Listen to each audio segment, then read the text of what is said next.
नमस्कार दोस्तों, स्वागत है आप सभी का हमारे YouTube चैनल आलोक ज्ञान गंगा में। मित्रों, आज जो कहानी मैं आपको सुनाने जा रहा हूँ वो एक लव स्टोरी है जिसका शीर्षक है प्यार, मजबूरी और समझौता। इससे पहले कि मित्रों आप हमारी कहानी में खो जाएं, अगर आप हमारे चैनल पर पहली बार विजिट कर रहे हैं तो कृपया चैनल को सब्सक्राइब कर लें, बेल आइकन को प्रेस कर लें ताकि इस तरीके की कहानियां जो हर रोज मैं लेकर के आता हूं उसका नोटिफिकेशन सबसे पहले आप तक पहुंचे। तो चलिए मित्रों, देर ना करते हुए कहानी को शुरू करते हैं। अंकल प्लीज, अभी आपसे रिक्वेस्ट कर रहा हूं, फिर मुझे कोई कठोर कदम उठाना पड़े ये अच्छा नहीं होगा।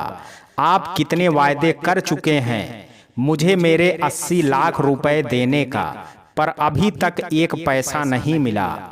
35 वर्षीय अविवाहित सुनील राम प्रकाश जी को पैसों के लिए उनके घर पर हड़का रहा था। बेटा, अभी आप मेरी मजबूरी नहीं समझ रहे हो। पत्नी की बीमारी, फिर उसकी मृत्यु और बिजनेस की गिरावट की वजह से अब मैं आपके पैसे वापस करने में कम से कम अभी तो सक्षम नहीं हूँ। ये मेरा आपसे वादा है, जैसे ही मेरी व्यवस्था बनती है सबसे पहले आपके पैसे दे दूंगा। राम प्रकाश जी बोले। इतनी देर में राम प्रकाश जी की 25 वर्षीय बेटी सरिता चाय लेकर के आई। सुनील ने एक नजर उसको देखा। सरिता देखने में अत्यधिक खूबसूरत है। तीखे नए नक्श, मासूम सा चेहरा, सांचे में ढला शरीर, रंग इतना गोरा जैसे दूध। नहीं, मुझे चाय नहीं पीनी, सुनील बोला। बेटा, एक समय था जब लोग हमारे घर की चाय पीने को तरसते थे, आज आप मना कर रहे हो। बेटा, गरीबी आ गई है, अब चाय की मना कर इतना बेइज्जती मत करो। राम प्रकाश जी कहते कहते रो ही पड़े।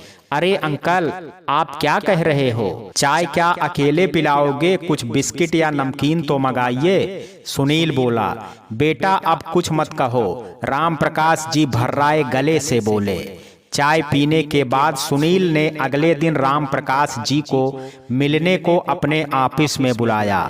अगले दिन ऑफिस में सुनील, हाँ तो अंकल अब बताओ कैसे क्या व्यवस्था है मेरे पैसों की? राम प्रकाश जी, बेटा मुझे अपमानित करने के लिए बुलाया है। मैं आपको कल ही पूरी परिस्थिति बता चुका, फिर भी आप मुझे यहाँ बुला करके वही प्रश्न दोहरा रहे हो।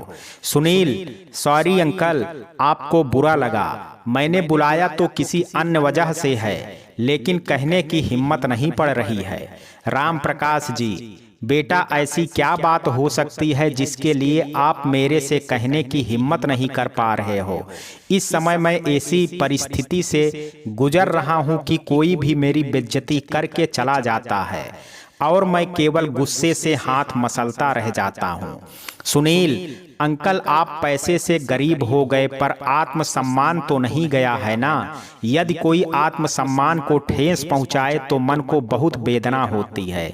आज समय के हाथों मजबूर हो इसलिए कुछ कह नहीं पाते, पर मन तो दुखी होता ही है ना? राम प्रकाश जी कुछ नहीं बोले, बस नजरें नीचे कर ली। उनकी आंखों से आंसू बह रहे थे जो स्पष्ट इशारा कर रहे थे कि राम प्रकाश जी कितनी अधिक वेदना से गुजर रहे हैं।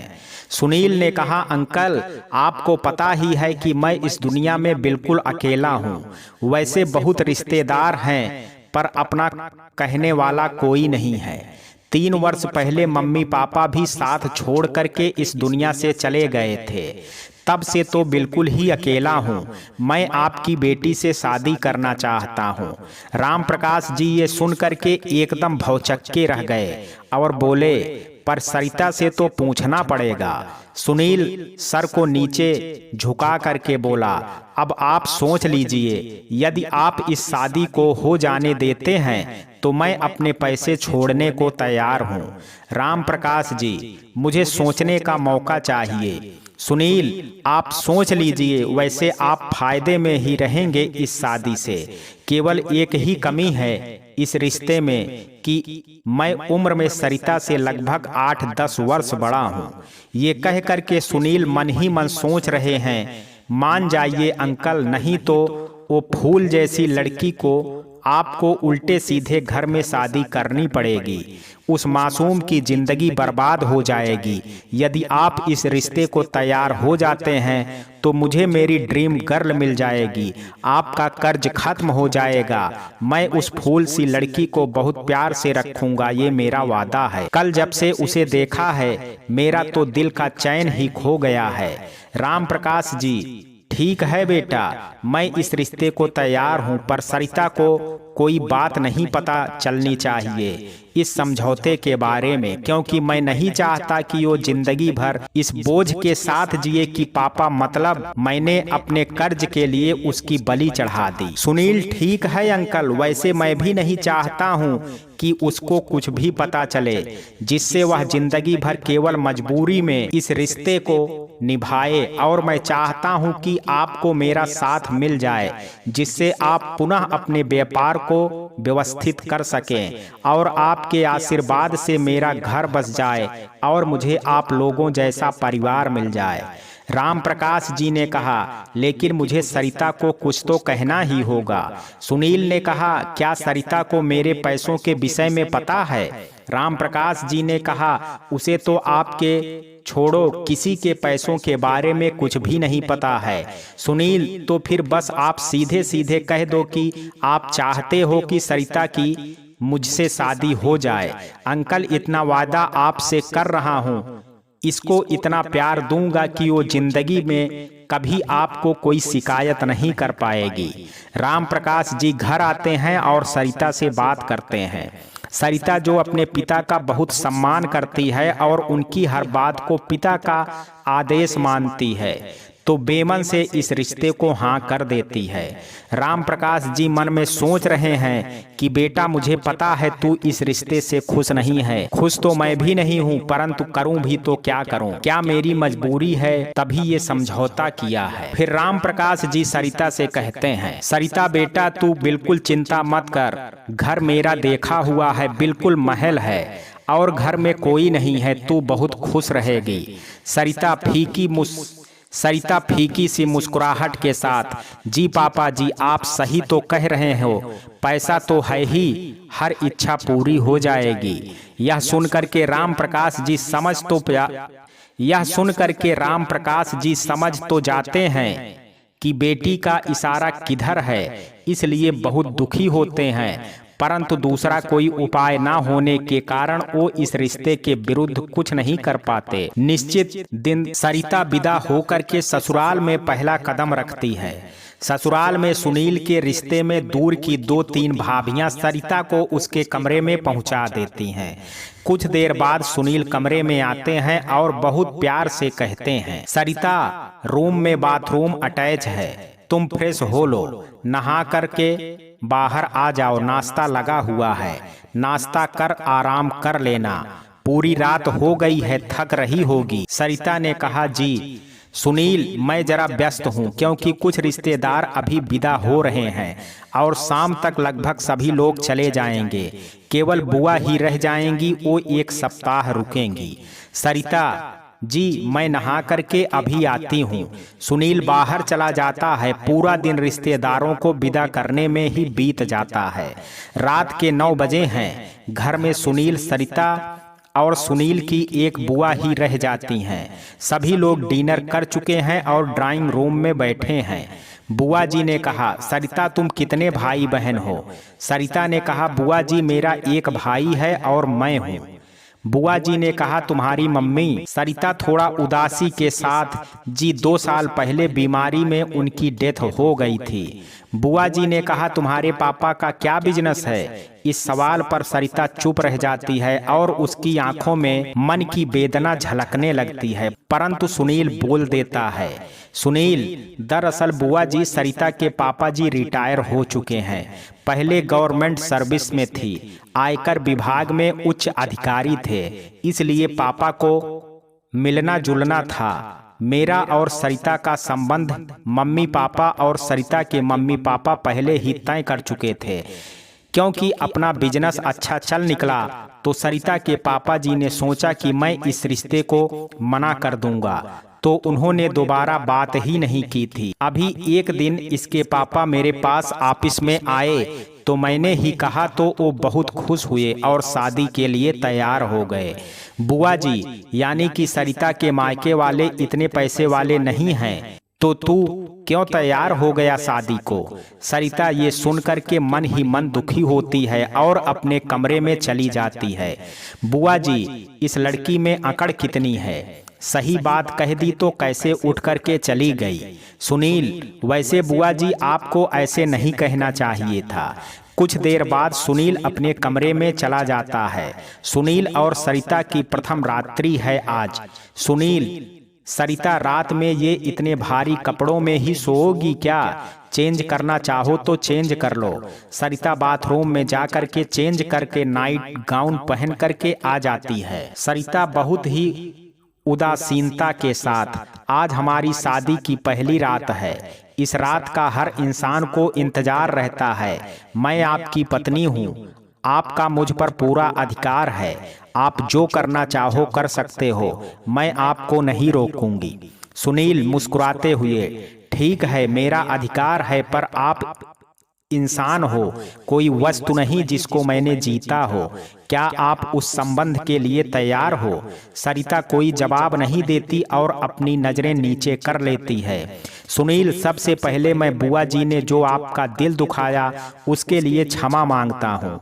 दूसरी बात, मैं इतना गिरा इंसान नहीं हूँ जो अपनी इच्छा पूर्ति के लिए किसी महिला को दुख दूँ। इतना मैं भी समझता हूँ कि आपने मुझसे शादी अवश्य की है, पर दिल से मुझे अपना पति नहीं माना है। तो जब तक आप दिल से मुझे स्वीकार नहीं कर लेती, मैं आपको स्पर्श भी नहीं कर सकता हूँ। हाँ, क्योंकि आपसे मेरी शादी मेरी अपनी मर्जी से हुई है, तो इतना अधिकार मैं आपसे अवश्य चाहूँगा कि कुछ पल मेरे पास आप बैठा करें, जिससे मैं पूरे दिन की अपनी बातें आपसे शेयर कर सकूं और आप अपने मन की बातें मुझसे शेयर कर सकें। सरिता जी, जैसा आपको उचित लगे, लेकिन ये मेरा आपसे वादा है, मेरी तरफ से आपको कभी कोई शिकायत का मौका नहीं मिलेगा। सुनील, मैं जानता हूँ, क्योंकि शिकायत का मौका तो आप उसी दिन देंगी जिस दिन आप मुझे दिल से पति स्वीकार कर लेंगी।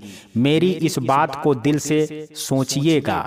सरिता फीकी सी मुस्कुराहट के साथ, आप सही कह रहे हैं। सुनील ने कहा, आज आप थक रही होंगी, सो जाइए, आप यहाँ बेड पर सो जाइए, मैं सोफे पर सो जाता हूँ। सरिता हल्की सी मुस्कुराहट के साथ, नहीं, ऐसी कोई बात नहीं है, आप भी बेड पर ही सो जाइए। यदि कोई भी बात भी हो गई तो हम लोग आखिरकार पति पत्नी ही हैं। सुनील मुस्कुराहट के साथ, ठीक है, सो जाइए, गुड नाइट। सरिता, गुड नाइट। सुनील और सरिता बेड पर एक दूसरे की तरफ पीट करके लेट जाते हैं। लेटे लेटे सरिता सोच रही है, कितने सीधे बन रहे हैं। यदि किसी स्त्री की इतनी ही चिंता है, यदि महिलाओं का इतना ही सम्मान करते हो, तो क्यों पापा को मजबूर किया कि मेरी आपसे शादी कर दें?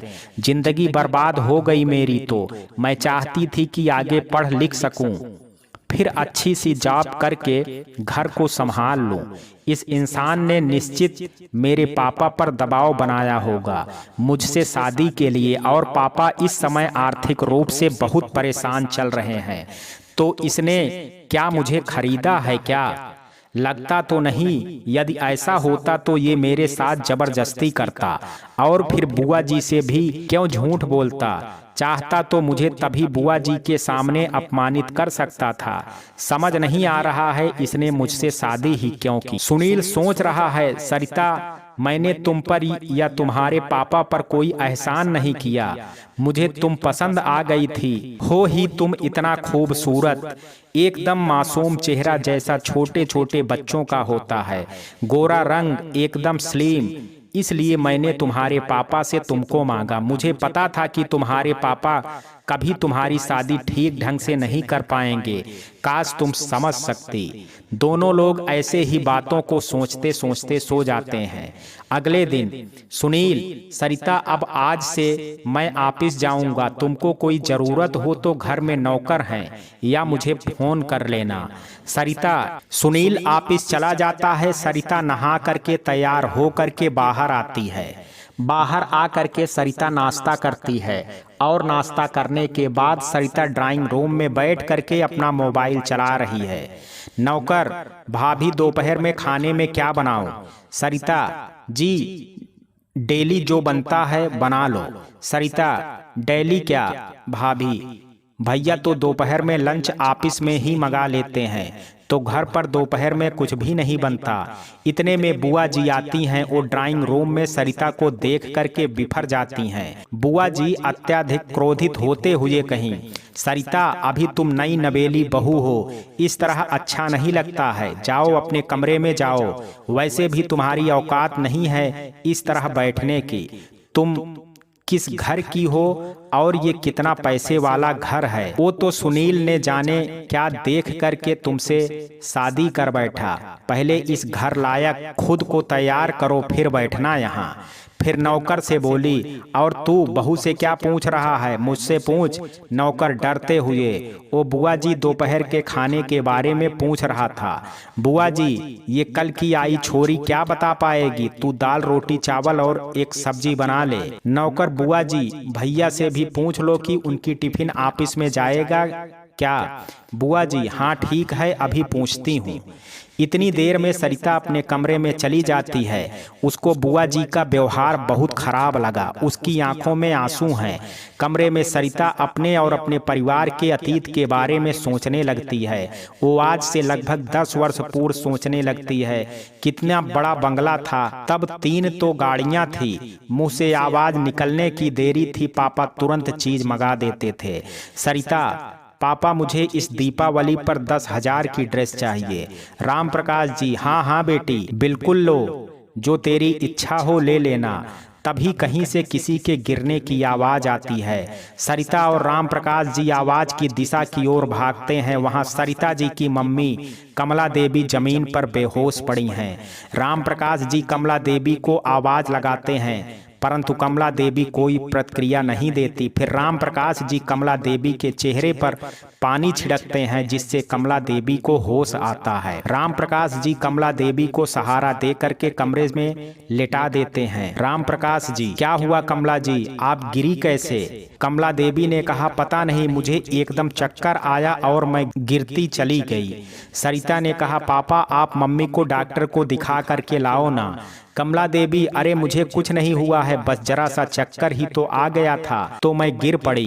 सरिता, मैं अभी आपके लिए ग्लूकोज मंगवाती हूँ। राम प्रकाश जी नौकर को आवाज लगाते हैं ग्लूकोज के लिए। नौकर ग्लूकोज पानी में घोल करके लाता है और कमला देवी को देता है।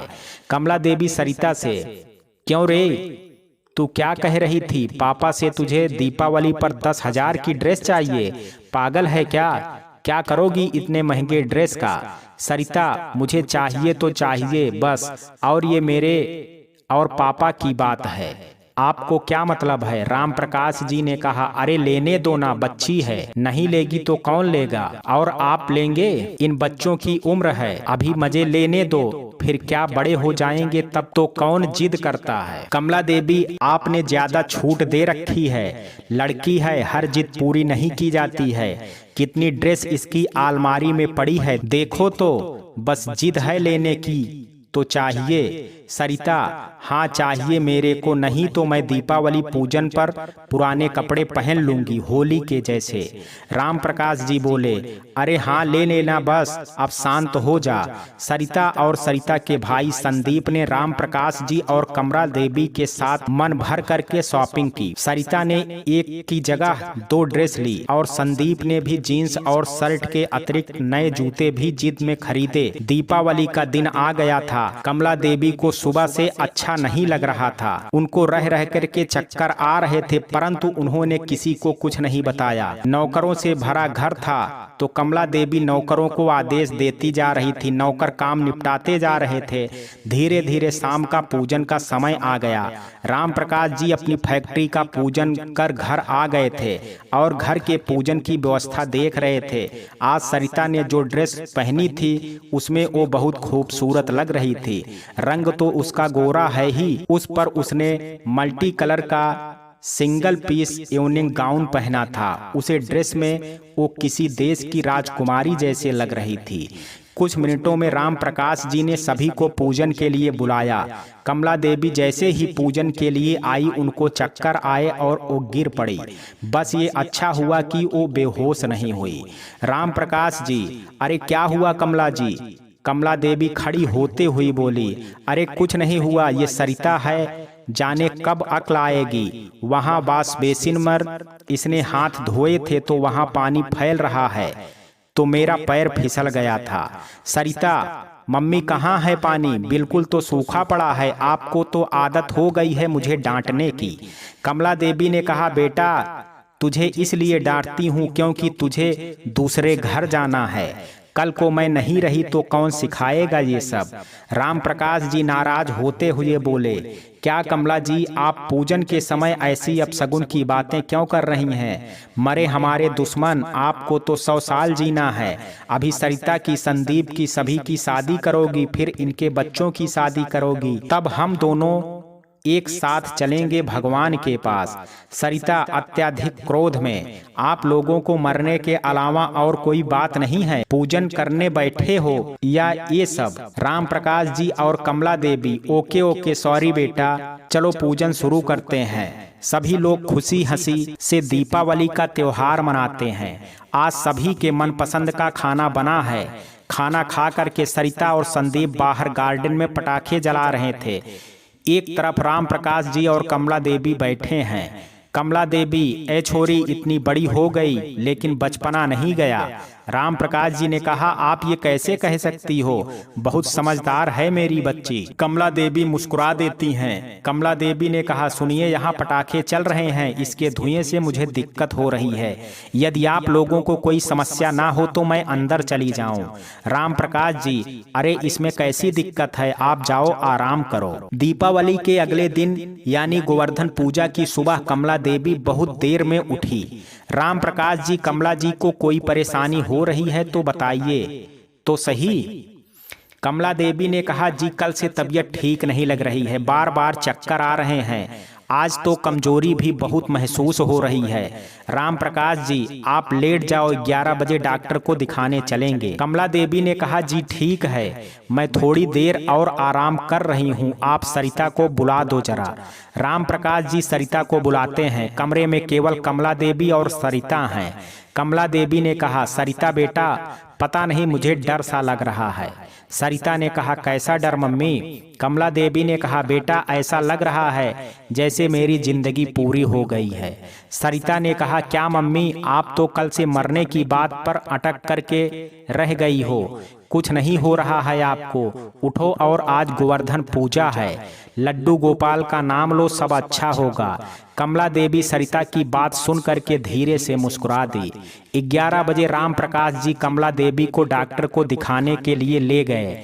डॉक्टर ने कहा, राम प्रकाश जी, कुछ कॉम्प्लिकेशन तो हैं पर चिंता की कोई बात नहीं है, आप पहले ये टेस्टिंग करवाइए फिर कोई निर्णय लेंगे। तब तक भाभी जी को 1 सप्ताह की ये दवाएं दे दीजिए। इन रिपोर्ट्स में 36 से 48 घंटे का समय लगेगा और हाँ, जब तक प्रॉपर इलाज शुरू नहीं होता है इनको कंप्लीट बेड रेस्ट करने दीजिए। राम प्रकाश जी, जी डॉक्टर साहब। अगले दिन कमला देवी की सभी टेस्टिंग होती है। 3 से 4 दिन में सभी रिपोर्ट्स आती है। रिपोर्ट्स लेकर के राम प्रकाश जी डॉक्टर के पास आते हैं। डॉक्टर, मामला सीरियस है, रिपोर्ट्स बहुत गड़बड़ है, आप जितना जल्दी हो सके दिल्ली या मुंबई इनको लेकर के जाइए। राम प्रकाश जी अगले दिन ही कमला देवी को लेकर के दिल्ली चले जाते हैं। दिल्ली में कमला देवी को इमरजेंसी में भर्ती किया जाता है और उनका इलाज शुरू कर दिया जाता है। कमला देवी को केस क्रिटिकल केस में था। राम प्रकाश जी कमला देवी के इलाज में पैसा पानी की तरह बहा रहे थे। लगभग 1 महीने में कमला देवी की तबीयत में कुछ सुधार आना शुरू हो चुका था, लेकिन इस इलाज की वजह से राम प्रकाश जी की आर्थिक स्थिति गड़बड़ाने लगी थी। देखते देखते अस्पताल में 2 महीने हो गए। अचानक एक दिन कमला देवी की तबीयत फिर से बिगड़ गई और इस बार उनका अटैक पिछले सभी अटैकों से कहीं बहुत तेज था। डॉक्टर ने राम प्रकाश जी को अधिक एडवांस सर्जरी के लिए मुंबई जाने की सलाह दी। पिछले 2 महीने से लगातार कमला देवी के इलाज के कारण शहर से बाहर होने से फैक्ट्री का पूरा काम पूरी तरह से पटरी से उतर चुका था। घर पर केवल दोनों बच्चे थे जो फैक्ट्री को नहीं संभाल सकते थे और पत्नी के इलाज में अनाप शनाप पैसा खर्च कर रहे थे। अब इस सभी वजह से राम प्रकाश जी अत्यधिक तनाव में आ चुके। कहते हैं जब तक सांस है तब तक आस है। यही सोच करके राम प्रकाश जी कमला देवी को लेकर के मुंबई पहुंच गए। मुंबई में भी 6 महीने तक कमला देवी अस्पताल में भर्ती रही। यहाँ से उनको अमेरिका ले जाने की सलाह दी गई। बहुत आशा के साथ कमला देवी को लेकर के राम प्रकाश जी अमेरिका भी चले गए, लेकिन वहाँ भी कमला देवी के स्वास्थ्य में कोई सुधार नहीं हुआ। देखते देखते 4.5 वर्ष गुजर गए। इतने वर्षों में लगातार इतना इलाज कराने के बावजूद कमला देवी का स्वास्थ्य गिरता ही चला गया। इस बीच व्यापार पर ध्यान न दे पाने के कारण फैक्ट्री बंद हो गई। पास की सारी जमा पूंजी इलाज में खर्च हो चुकी थी। मार्केट और बैंक से काफी सारा पैसा उठा लिया था। किसी समय लोगों का उधार देने वाले राम प्रकाश जी आज स्वयं कर्जदार हो चुके थे। जुलाई का महीना था। दिल्ली के अस्पताल में डॉक्टर कमला देवी के लिए जवाब दे चुके थे। डॉक्टर राम प्रकाश जी, आप पिछले कई वर्षों से पत्नी का इलाज करा रहे हैं। आपने करोड़ों रुपए खर्च कर दिए परंतु इनकी तबीयत ठीक नहीं हुई। मैंने अपने जीवन में ऐसा केस आज तक नहीं देखा कि इतने इलाज के बाद भी मरीज की तबीयत में कोई परिवर्तन नहीं आ रहा, बल्कि उल्टे धीरे धीरे और स्वास्थ्य गिरता ही जा रहा है। मुझे नहीं लगता कि इनको अब और कष्ट दिए जाएं।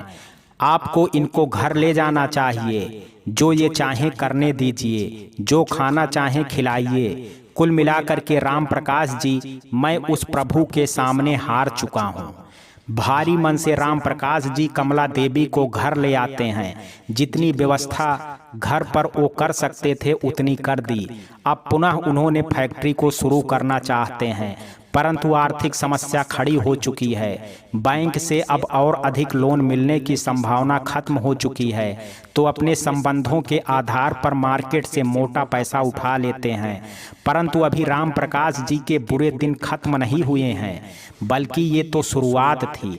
जो पैसा वो मार्केट से उठाते हैं उससे फैक्ट्री शुरू तो हो जाती है, परंतु पिछले कुछ वर्षों से बाजार बदल चुका था। इस बात का एहसास राम प्रकाश जी को नहीं था। देखते देखते 3 महीने गुजर जाते हैं। सितंबर का महीना चल रहा है और इसी महीने में एक दिन वो अशुभ दिन भी आता है जिस दिन कमला देवी आखिरी सांस लेती हैं। वर्षों से झेल रहे कष्टों से मुक्ति मिल जाती है। इस संसार को छोड़ करके चली जाती हैं। जाने वाला चला गया, लेकिन जो पीछे रह जाते हैं उनको तो अपना जीवन जीना ही है।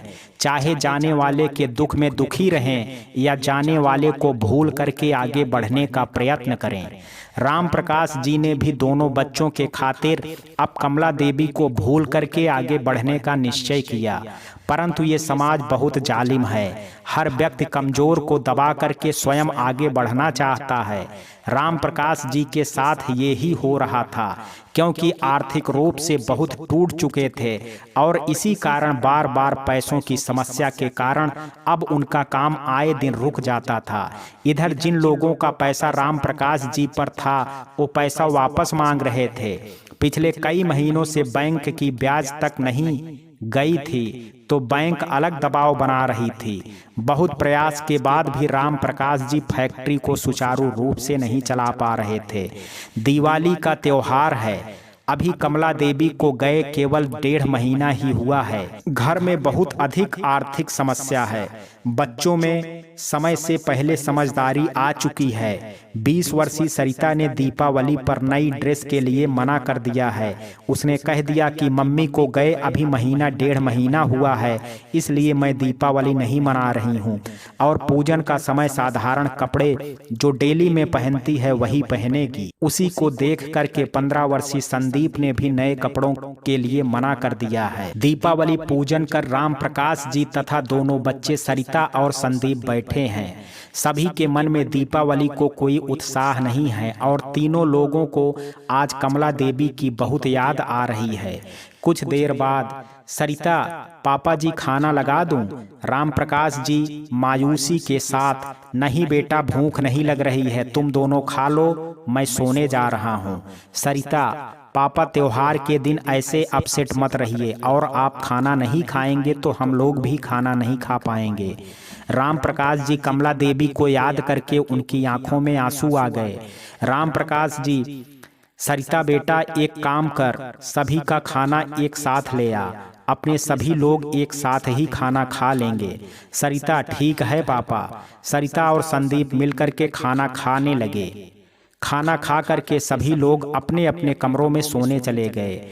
अगले दिन प्रातः 11 बजे राम प्रकाश जी के बंगले पर 3-4 लोग आते हैं और राम प्रकाश जी को बुलाते हैं। राम प्रकाश जी उन लोगों को देख करके अंदर बुलाते हैं। आगंतुक, राम प्रकाश जी, आपने हमारे पैसों के लिए दीपावली की को बोला था, अब दीपावली भी हो गई, हमारा पेमेंट करा दीजिए।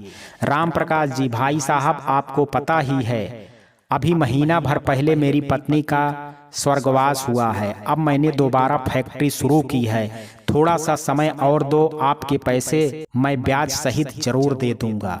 धीरे धीरे होती बातें अब माहौल को गर्म करने लगती हैं। आने वाले लोगों की आवाजें ऊंची और भाषा अभद्र होने लगती है।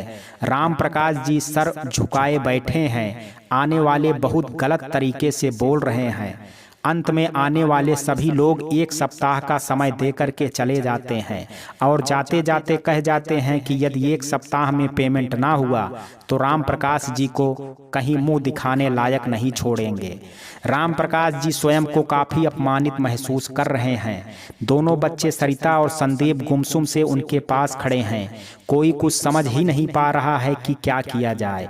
इतनी देर में उनके बंगले के बाहर एक गाड़ी आकर के रुकती है, जिसमें से अग्रवाल साहब उतरते हैं और राम प्रकाश जी को आवाज लगाते हैं। राम प्रकाश जी बहुत बुरी तरह से डर जाते हैं, क्योंकि सबसे अधिक पैसा इन्हीं का है और ना मालूम ये और क्या कहेंगे, जबकि पहले ही वो इतने अपमानित हो चुके हैं।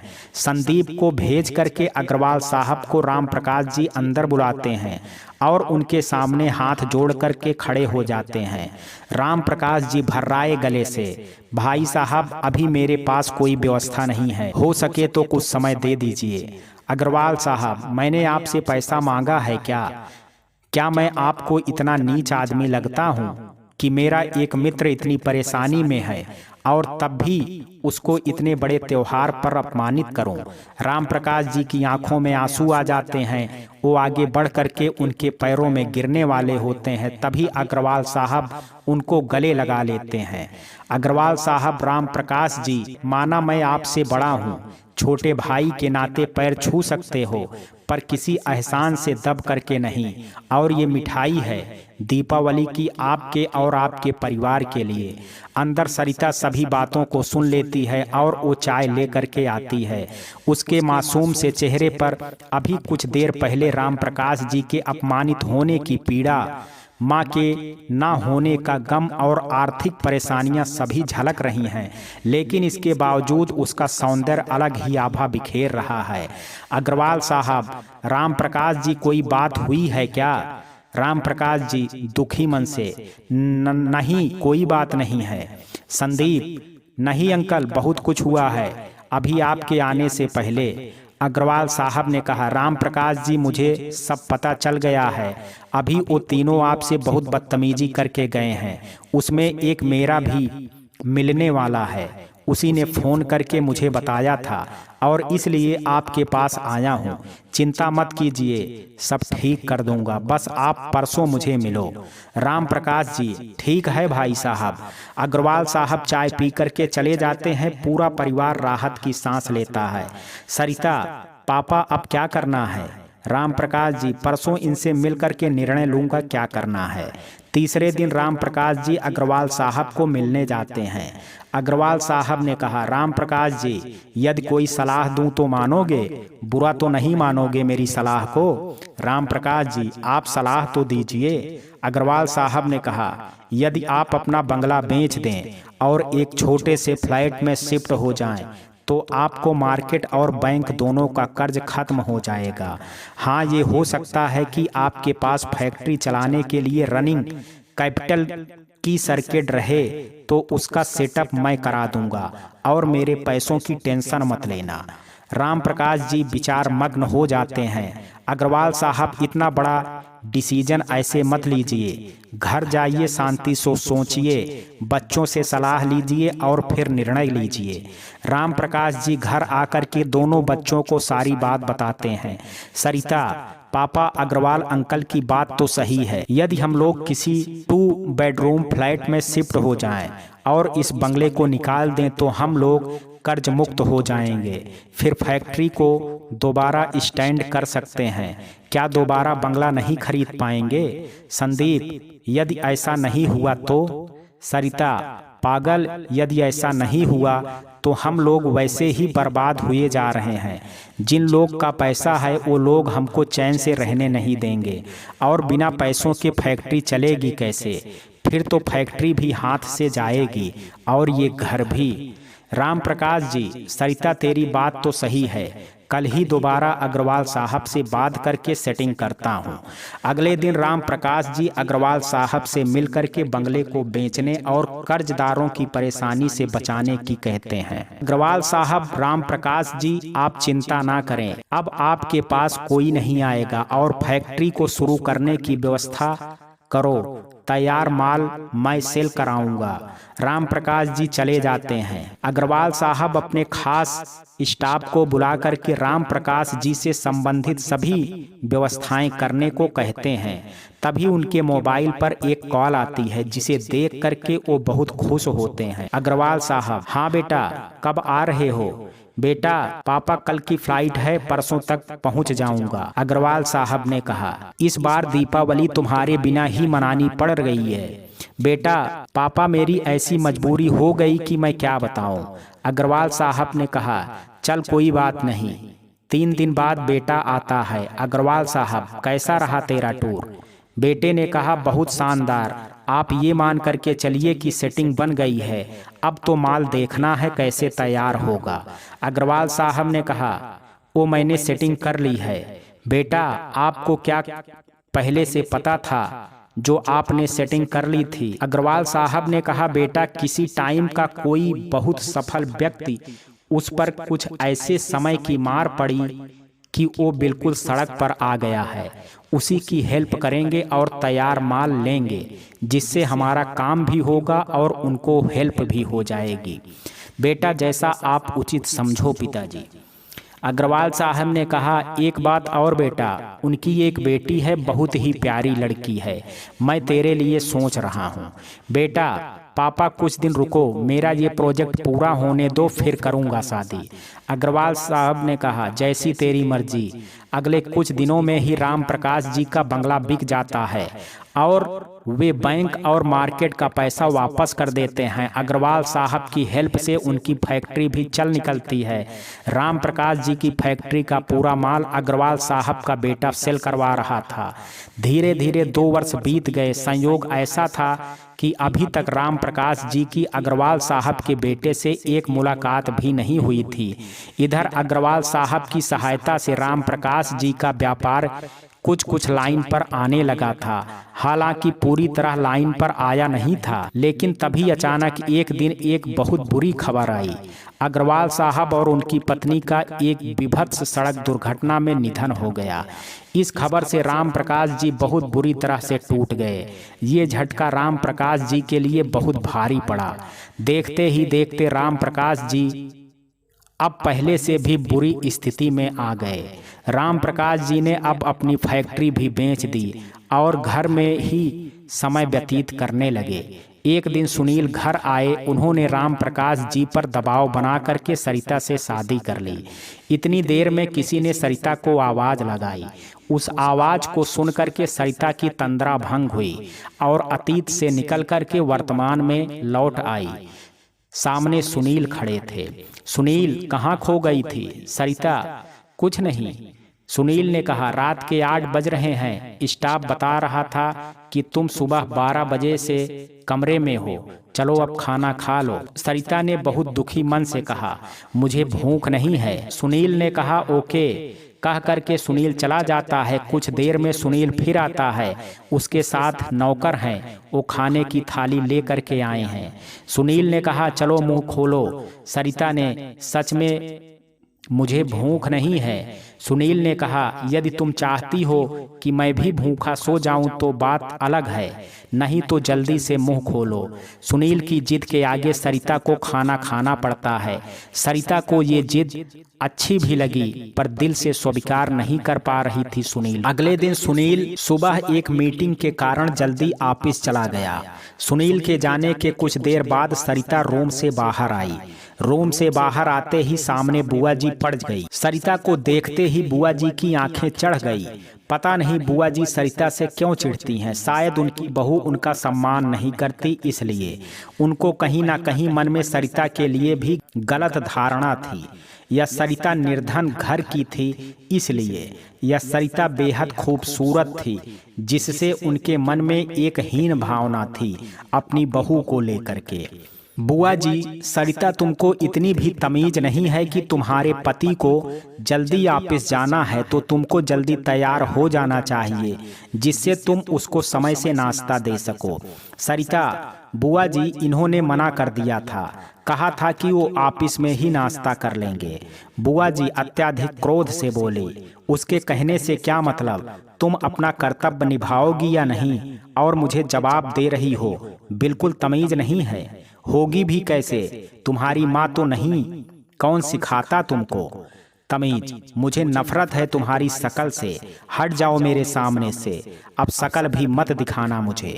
सरिता ये सुन करके रोते हुए कमरे में जा रही होती है, तभी मुख्य दरवाजा खुलता है और सुनील अंदर प्रवेश करता है। सुनील बुआ जी और सरिता की सभी बातों को सुन चुका होता है, परंतु कुछ बोलता नहीं है। बुआ जी, अरे बेटा तू, तेरी तो मीटिंग थी ना? सुनील, जी बुआ जी, वो एक फाइल रह गई थी, वही लेने आया था, कह करके सुनील अपने रूम में चला गया और फाइल लेने लगता है। वहीं बेड पर सरिता बैठी रो रही है।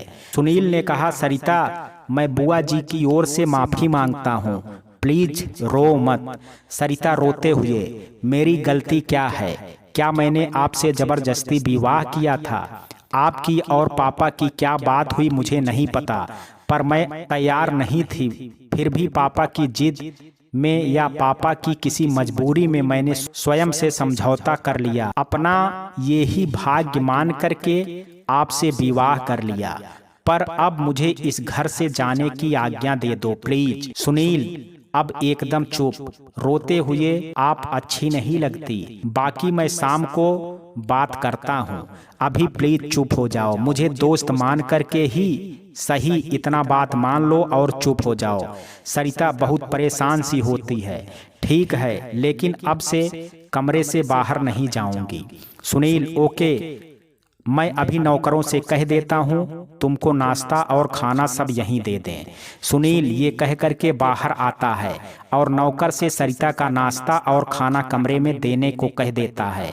बुआ जी, आजा बेटा, नाश्ता कर ले। सुनील, नहीं बुआ जी, अभी देर हो रही है, कह करके सुनील तेजी से बाहर निकल जाता है। शाम को ऑफिस से लौट करके सुनील ड्राइंग रूम में बैठता है और सरिता को बुलाता है।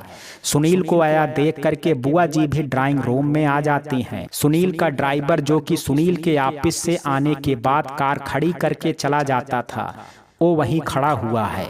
ड्राइवर, सर मैं रुकूं अभी क्या? सुनील, हाँ अभी रुको। बुआ जी, कहीं जा रहे हो बेटा? सुनील, मैं नहीं बुआ जी, आप जा रही हो अपने घर।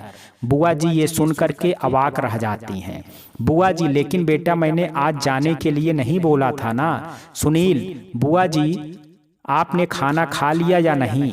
सरिता, बुआ जी का खाना लगवा। वैसे भी बुआ जी 1 सप्ताह रुकने वाली थी और आज 6 दिन हो तो ही गए हैं और कल सुबह हम लोग हनीमून पर जा रहे हैं, तो अकेले बुआ जी यहाँ कैसे रहेंगी? तो मैंने सोचा कि ड्राइवर अभी बुआ जी को छोड़ करके आ जाएगा। बुआ जी, अरे तो बेटा तू टेंशन क्यों लेता है मेरी, मैं यहाँ अकेले रह लूँगी जब तुम लोग हनीमून से लौट करके आओगे। सुनील कड़े शब्दों में बोला, बुआ जी सरिता मेरी पत्नी है, मेरे लिए अपना घर छोड़ करके आई है, उसकी आंखों में आंसू आए मैं बर्दाश्त नहीं कर सकता। गलती उसकी हो, आपको अधिकार है डांटने का, पर कोई अपने मन की भड़ास निकालने के लिए उसको डांटे मुझे मंजूर नहीं है। बुआ जी, अरे तो बेटा मुझे क्या, मैं नहीं बोलूंगी। सुनील, नहीं बुआ जी, मैं आपके घर समान अपना घर नहीं बना सकता। आपकी बहू आपको जवाब देती होगी, पर मैं नहीं चाहूंगा कि सरिता किसी बड़े का अपमान करे। और जो आप कर रही हैं उसमें कभी ना कभी सरिता का मुंह खुल ही जाएगा। सरिता, आप ये सही नहीं कर रहे हो। बुआ जी बड़ी हैं, आपको ऐसा व्यवहार नहीं करना चाहिए। बुआ जी, देखा बेटा, अब सरिता भी कह रही है तो फिर क्या बात है अब। सुनील, चाहे सरिता कहे या आप, लेकिन अभी आप जा रही हैं। अपना सामान पैक कीजिए और ड्राइवर खड़ा है, वो आपको छोड़ करके आएगा। बुआ जी बुझे मन से, ठीक है बेटा। कुछ देर में ही बुआ जी को सुनील विदा कर देता है। रात को रूम में सुनील ने कहा, सरिता, दुनिया में कोई कितना भी बड़ा क्यों ना हो, किसी के आगे मत झुको कि खुद का आत्मसम्मान ही डगमगा जाए। यदि बुआ जी कुछ कह रही थी तो पूरे सम्मान से कड़े शब्दों में जवाब देना चाहिए था, सरिता जी। पर जब तक सरिता कुछ कहती सुनील ने चुप रहने का इशारा कर दिया। अब सरिता घर में एडजस्ट तो होने लगी थी, परंतु वो अभी तक सुनील को दिल से स्वीकार नहीं कर पा रही थी। उसे लगता था कि सुनील ने उसके पिता राम प्रकाश जी पर दबाव बना करके उससे जबरदस्ती शादी की है, उनकी मजबूरी का फायदा उठाया है। सुनील भी सरिता की मना स्थिति को समझ रहा था। दोनों लोग सोते एक ही बेड पर थे, परंतु सुनील ने अभी तक सरिता को स्पर्श नहीं किया था, ना ही स्पर्श करने का कोई प्रयास किया था। शादी को 1 माह गुजर जाता है। एक दिन दोपहर को सुनील सरिता को फोन लगाता है। सुनील, सरिता, आज शाम को मेरे एक चाचा जी हैं, उनके घर पर एक कार्यक्रम है, उसमें चलना है। रात को खाना भी वहीं है। सरिता, आप चले जाना, मुझे कहीं नहीं जाना है। सुनील ने कहा, ऐसे मत बोलो सरिता, तुम्हारी सभी बात मानता हूँ, अब मेरी इज्जत की खातिर ही सही, प्लीज चलना। तुमको पता है, मुझको पता है कि हम लोग के बीच कुछ नहीं है, पर दुनिया को तो नहीं पता है ना, तो प्लीज मेरे लिए इतना तो कर दो। सरिता बहुत प्यार से, ठीक है, मैं तैयार हो जाऊंगी। शाम को ठीक 7 बजे सुनील ऑफिस से आता है तो सरिता लगभग तैयार मिलती है।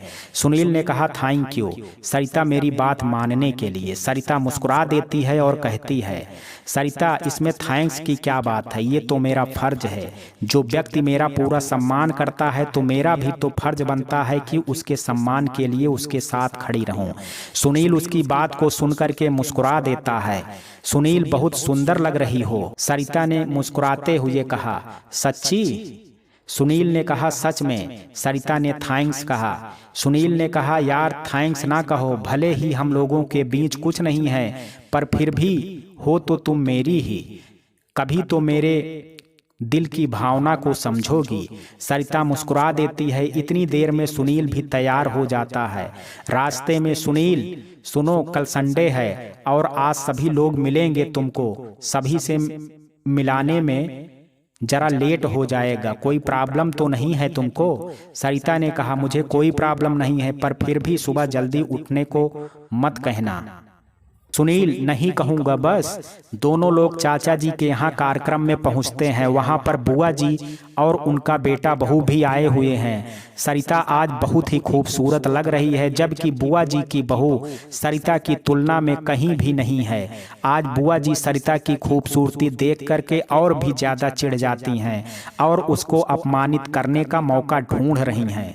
सरिता सभी के पैर छू रही है। चाची जी सरिता को देख करके बहुत खुश होती हैं और उसको ढेर सारे आशीर्वाद दे रही हैं। तभी बुआ जी, दे लो आशीर्वाद, वैसे इसे जरूरत भी क्या है आशीर्वाद की, किसी की बातों में फंसा करके अपना काम तो निकलवा ही लेगी। सरिता कुछ नहीं बोलती है। बुआ जी ये हीरोइन बनी डोल रही है, कुछ काम ही करवा ले रसोई में जा करके। सुनील ये सब सुन लेता है और आंखें टेढ़ी करके बोलता है।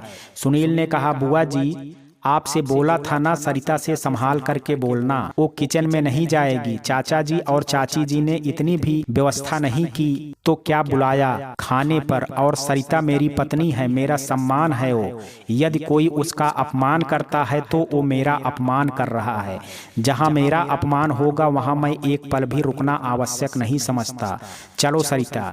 चाचा जी, अरे बेटा बुआ बड़ी हैं, ऐसे बड़ों की बातों का बुरा नहीं मानते हैं। सुनील ने बड़ों का मतलब ये नहीं कि बिना बात किसी को अपमानित कर दो। बुआ जी ने कहा, जब से तूने शादी की है कुछ ज्यादा ही बदतमीजी नहीं कर रहा है? जरूर इस लड़की का सब किया धरा है। सुनील गुस्से में सरिता का हाथ पकड़ करके निकल जाता है। रास्ते में सरिता सोच रही है, ये इंसान कैसे मजबूर कर सकता है पापा को। मैं ही गलत हूँ। जो व्यक्ति मेरे लिए अपनों से लड़ रहा है, क्या मैं उसके साथ गलत नहीं कर रही? क्या पापा चाह कर भी इतने बड़े घर में मेरी शादी कर पाते? नहीं, ये गलत नहीं हो सकते। वो ये सोच ही रही थी कि सुनील ने कहा, सरिता, सरिता जी। सुनील, घर पर खाना तो बना नहीं होगा। सरिता, नहीं, पर क्यों? सुनील ने कहा, मुझे भूख लग रही है। और क्यों? नौकर भी चले गए होंगे। सरिता ने कहा, अरे तो आप घर चलो, मैं बना दूंगी खाना 15 मिनट में केवल। सुनील मुस्कुराते हुए, मेरी पत्नी खाना बनाएगी? बिल्कुल नहीं। सरिता, तो फिर? इतनी देर में सुनील एक बहुत आलीशान होटल की पार्किंग में गाड़ी पार्क करता है। सुनील, चलिए मैडम, डिनर कर लें, बहुत तेज भूख लग रही है। सरिता मुस्कुराते हुए उतर आती है और सुनील का हाथ पकड़ करके चलने लगती है। सुनील ये देख करके आश्चर्य से उसे देख रहा है। सरिता, क्या, क्यों देख रहे हो? सुनील, आज बड़ा प्यार आ रहा है। सरिता ये सुनते ही शर्मा करके सुनील का हाथ छोड़ देती है। दोनों लोग होटल के रेस्टोरेंट में पहुंचते हैं। अपनी टेबल पर सरिता को बिठा करके सुनील वॉशरूम चला जाता है। तभी बगल वाली टेबल में सरिता की आवाज सुनाई दे रही है, ये सुनील अग्रवाल है ना? हाँ वही है। ये इसके साथ लड़की कौन है? अरे सुनील ने शादी कर ली थी महीने भर पहले, ये वही होगी उसकी वाइफ। लेकिन सुनील ने तो राम प्रकाश की लड़की से शादी की है, जहां तक मुझे पता है। इतनी देर में सुनील आ जाता है। सरिता उन लोगों की बात सुनने का इशारा करती है। हाँ पता है, ये राम प्रकाश की लड़की ही तो है। मस्त है यार ये लड़की, मुझे पता होता पहले तो साली को मैं उठा लेता। ये सुनते ही सुनील का खून खौल उठा। गुस्से से वो अपनी कुर्सी से उठने लगता है, लेकिन सरिता उसका हाथ पकड़ लेती है।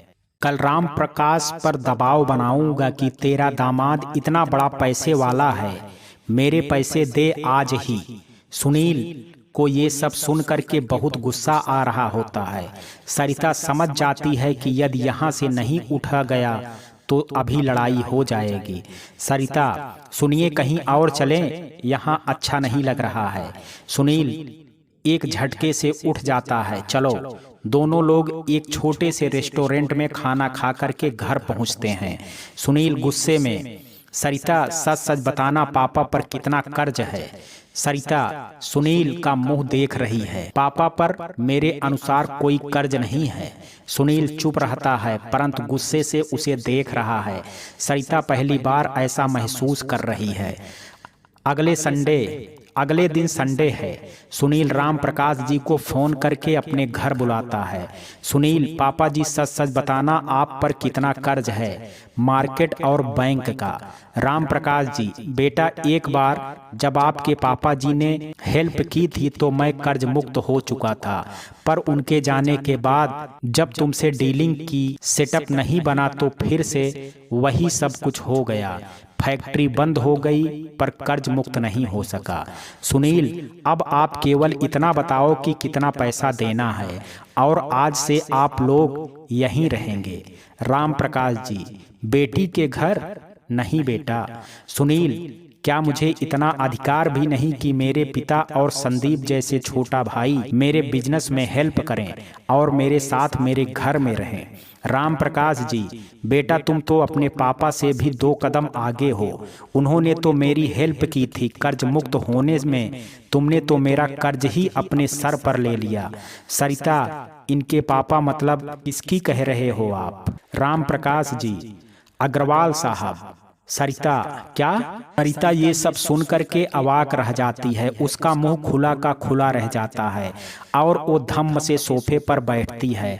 उसकी आंखें बंद हैं और मन ही मन कह रही है, हे भगवान, जिन अग्रवाल अंकल को भगवान माना उन्हीं का प्रतिरूप इतने दिनों से मेरे साथ है और उसको मैंने इतना कष्ट दिया। कैसे माफी मांगूंगी अपने इस भगवान से। सरिता, पापा आपने अभी तक मुझे ये क्यों नहीं बताया कि ये अग्रवाल अंकल के बेटे हैं? राम प्रकाश जी, बेटा सुनील बाबू ने मेरे को मना किया था कि सरिता को नहीं पता तो उसे मत बताना। सरिता सुनील से, आपको तो बाद में देखती हूँ, अभी पापा से निपटने दो। सुनील, हे भगवान, आज मेरा क्या होगा? सरिता, वो तो पता चलेगा आज आपको। और पापा, आपने भी अच्छा नहीं किया। अब मुझे आप में से किसी से नहीं बोलना।